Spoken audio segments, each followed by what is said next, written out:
Hello everyone, I'm Naseer బాబు. మీరందరూ చూస్తున్నారు life of Naseer channel. 2026 ఫిబ్రవరి 5. ఎందుకు ఈ రోజు అంత భయంకరమైన రోజు? అలాగే వరల్డ్‌లో ఎందుకు ఇంత వరస్ట్ డే అంటే 2 బలమైన దేశాల మధ్య కూడా ఒక అగ్రీమెంట్ ఉండేది. Secret agreement and powerful agreement. ఈ అగ్రీమెంట్ ద్వారా వాళ్ళు ఆయుధాలను అణుబాంబులు తయారు చేసుకోవడానికి నియంత్రణ ఉండేది.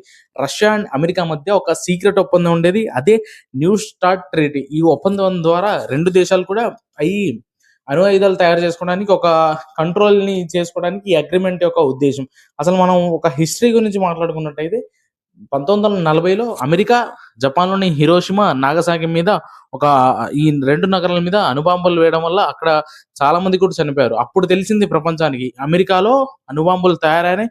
అలాగే అమెరికా అణుబాంబులు కలిగిన దేశం అనే ఉద్దేశంతో రష్యా కూడా పసిగట్టింది. మనం కూడా అణుబాంబులు తయారు చేయాలనే ఉద్దేశంతో రష్యా అండ్ అమెరికా పోటాపోటీగా ఒకటి తయారు చేస్తే నేను 10 తయారు చేస్తాననే ఉద్దేశంతో ఈ 2 దేశాలు కూడా వేల సంఖ్యలో నియర్లీ మన వరల్డ్‌లో 90% వరకు వీళ్ళ దగ్గర అణుబాంబులు ఉన్నాయని ఒక సమాచారం అయితే ఉంది. ఈ 2 దేశాలు కూడా పోటాపోటీగా అణుబాంబులు అండ్ న్యూక్లియర్ ఆయుధాలు తయారు చేసుకున్నాయి. ఈ న్యూక్లియర్ ఆయుధాలు ఎక్కువ అవ్వడం వల్ల ప్రపంచం నాశనమైపోతుంది అనే ఉద్దేశంతో 1972లో ఒక అగ్రీమెంట్ జరిగింది.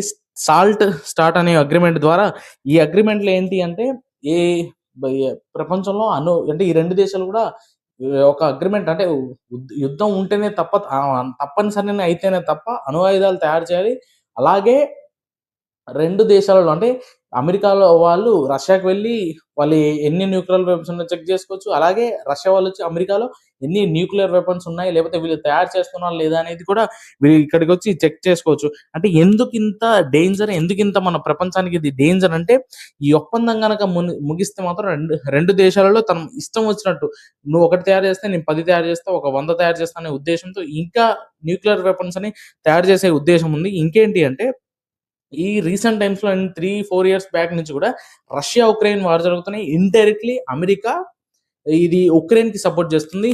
ఈ రష్యా గనక కోపం వస్తే ఈ అగ్రీమెంట్ ముగిసింది కాబట్టి ఈ ఉక్రెయిన్ మీద న్యూక్లియర్ వెపన్స్ వేసే ఛాన్సెస్ ఉన్నాయి. అలాగే వరల్డ్‌లో 90% మీకు చెప్పిన విధంగానే వరల్డ్‌లో 90% వరకు కూడా ఉక్రెయిన్‌లో అంటే ఈ రష్యా అండ్ అమెరికా వాళ్ళ దగ్గర న్యూక్లియర్ వెపన్స్ ఉన్నాయి. Not only USA, Russia problem అని కూడా కాదు.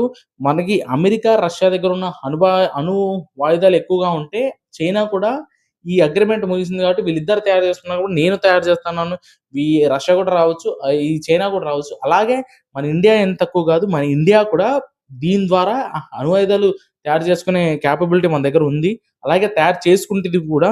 దీని ద్వారా ప్రపంచం మొత్తం కూడా న్యూక్లియర్ వెపన్స్ అంటే ఇంకా పోటీతత్వం అంటే ఈ ప్రపంచంలోని అణు ఆయుధాలు తయారు చేసుకోవడానికి పోటీ పడుతూ ఎన్నో అణు ఆయుధాలు తయారు చేసుకోవడానికి ఛాన్సెస్ ఉంది. ఒక అప్డేట్ ప్రకారం అలాగే ఒక న్యూస్ ప్రకారం మాత్రం యూఏఈ అంటే దుబాయ్‌లో ఒక అమెరికా, రష్యా మధ్య చర్చలు జరిగే అవకాశం ఉంది. అలాగే అగ్రీమెంట్ జరిగే అవకాశం ఉంది. హోప్ అంటే ఈ అగ్రీమెంట్ జరిగే అవకాశం మాత్రం చాలా ఉన్నాయి. అగ్రీమెంట్ కూడా అవ్వచ్చు. అండ్ అసలు మీరేమనుకుంటున్నారో కంపల్సరీ కామెంట్ బాక్స్‌లో కామెంట్ చేయండి. వీడియో నచ్చితే లైక్ చేయండి. మీ ఫ్రెండ్స్ అండ్ ఫ్యామిలీ అందరికి షేర్ చేయండి. రేపటి వీడియోలో మళ్ళీ కలుద్దాం. See you tomorrow. బై.